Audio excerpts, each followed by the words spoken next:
Good morning विद्यार्थी।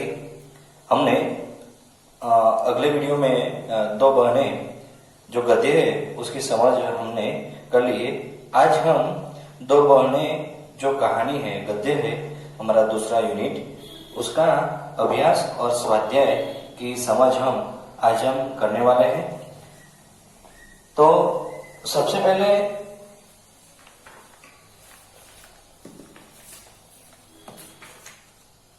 अभ्यास, उसमें मौखिक प्रश्न यानी कि एक एक वाक्य के प्रश्न के उत्तर।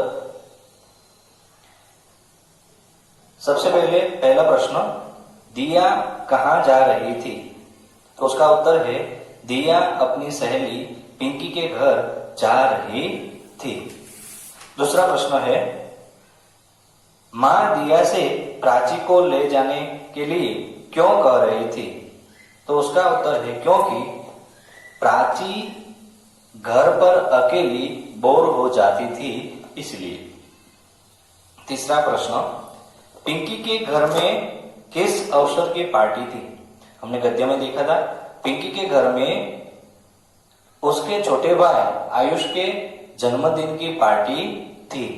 चौथा प्रश्न, जन्मदिन पर दिया को केक किसने दिया? यहाँ पर जो चौथा प्रश्न है यहाँ पर प्रिंटिंग मिस्टेक है। जन्मदिन पर दिया को केक किसने दिया? यहाँ दिया के बदले में प्राची आएगा। कौन क्या आएगा? प्राची। जन्मदिन पर प्राची को केक किसने दिया था?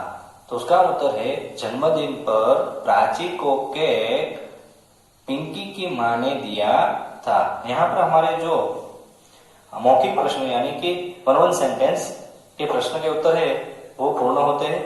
और दूसरा प्रश्न है सही गलत। सही गलत यानी कि हमें विकल्प दिया गया होता है, उनमें से जो सही विकल्प है वो चुनकर लिखना है, या तो जो बॉक्स दिया गया है उसमें आंसर टिक करना है, राइट करना है। क, दिया ने प्राची को अपनी सहेली के घर ले जाने की क्या शर्त रखी? 3 विकल्प दिए गए हैं, उनमें से एक सही विकल्प चुनना है हमें।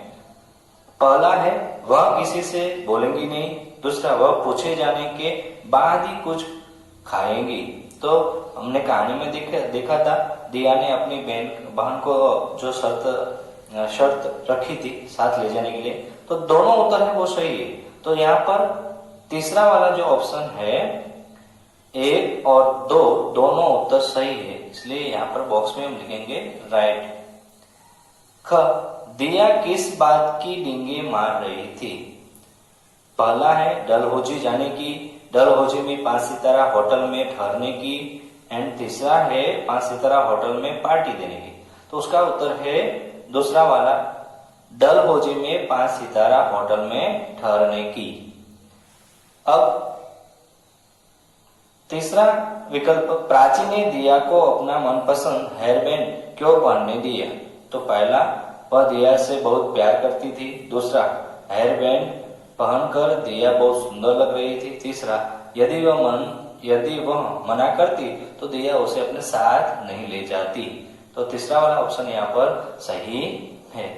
पाठबोध किसने कहा किससे? कौन बोलता है और किसे कहता है? उसका क, आपकी स्कूल वाली बात भी नहीं बताऊंगी। कौन बोलता है यहाँ पर? तो यह सेंटेंस है वाक्य, प्राची ने बोला और दिया से कहा। ख, तुम्हें डींगे मारने की क्या जरूरत थी? मां ने कहा दिया से।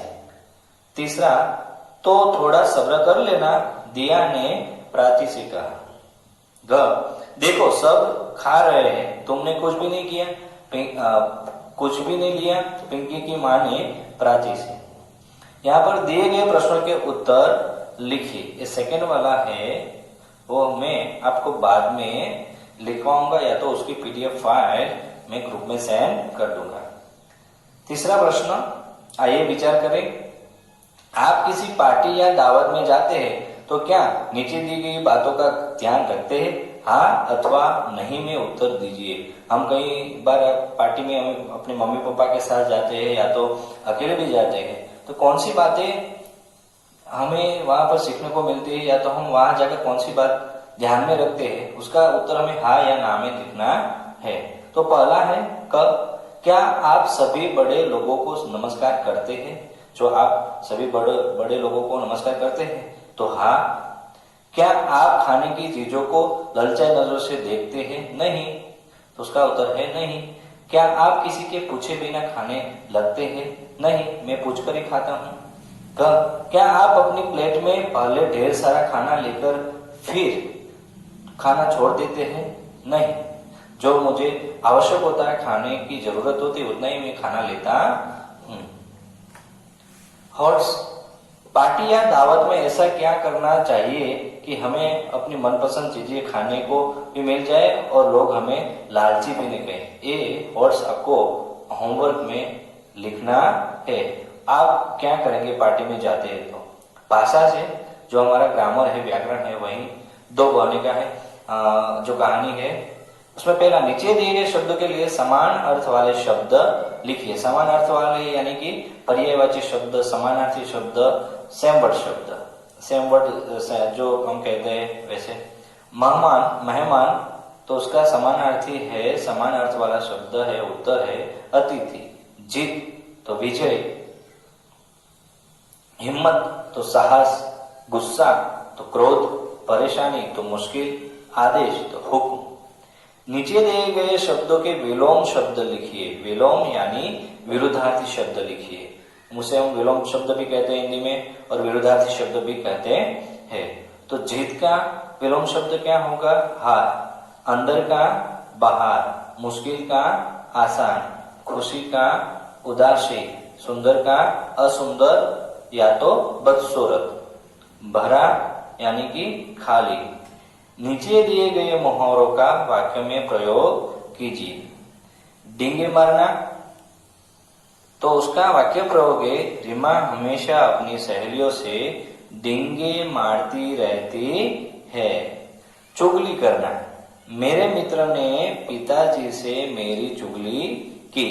यहाँ पर हमारा जो भाषा से जो ग्रामर का जो टॉपिक है वो पूर्ण होता है। दूसरा क्रियाकलाप है, वो आपको होमवर्क में लिखना है।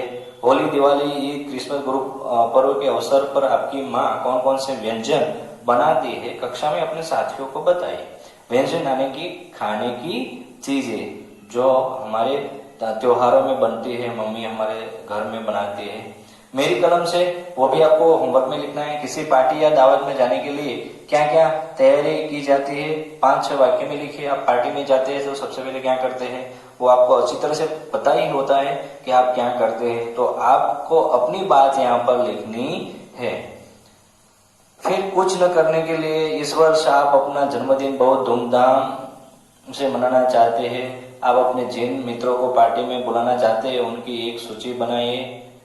खाने में कौन कौन से व्यंजन होंगे वो सोचिए और लिखिए। आपके जन्मदिन पार्टी का मुख्य विषय, थीम क्या होगा, अपनी पार्टी का स्थान एवं समय सुनिश्चित कीजिए। जीवन कौशल्य, अक्सर शादी विवाह अथवा जन्मदिन की दावतों में ढेर सारा खाना बच जाता है।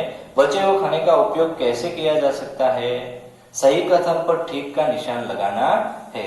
3 ऑप्शन दिए गए, उसमें से हमें विकल्प दिए गए जो सही लगे उन पर हमें सही का निशान लगाना है। खाने को कचरे में फेंक दिया जाए, जो बचा हुआ खाना होता है उसे कचरे में फेंक देते हैं? नहीं। खाना जरूरतमंदों में बांट दिया जाएगा? हाँ, जो जरूरतमंद है, जो भूखे लोग हैं, उनको यह खाना दे देना चाहिए। जब तक खाना खत्म न हो वहीं बासी खाना खाया जाए? नहीं, ये गलत है, बासी हम नहीं खा सकते। इसलिए हमें जो दूसरा विकल्प है वो सही है, खाना जरूरतमंदों में बांट दिया जाएगा। तो हमारा यहाँ जो दूसरा यूनिट है, 2 बहाने, वो यहाँ पर पूर्ण होता है। अब हम कल तीसरा यूनिट है वो हम आपको पढ़ाएंगे, कौवा मेरा कान ले गया।